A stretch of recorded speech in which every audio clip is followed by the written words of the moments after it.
سلام دوستان، مصطفی هستم. شما رو برای تماشای یک ویدیو جذاب و جالب دعوت میکنم. اگر از ویدیوهای ما خوشتون اومد لایک و سابسکرایب یادتون نره، ممنون میشم.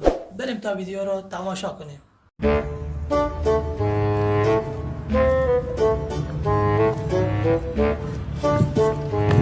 کجا رفتی؟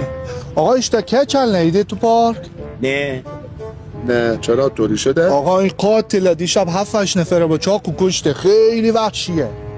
100 میلیون جایزه اشته بره کسی که پیداش کنه. دیدتش یا نه؟ 100 میلیون جایزه اشته. 100 دیده؟ که چله و قده بلند و تا اینجا موقعی که اینجا اومدم نشستم ندیدم چیزی. باقیشه آقا چشتون دیدت یا نیدت؟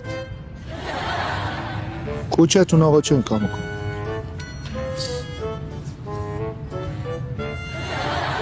نمیفهم دیدت یا نیدت؟ چرا باید ببینم؟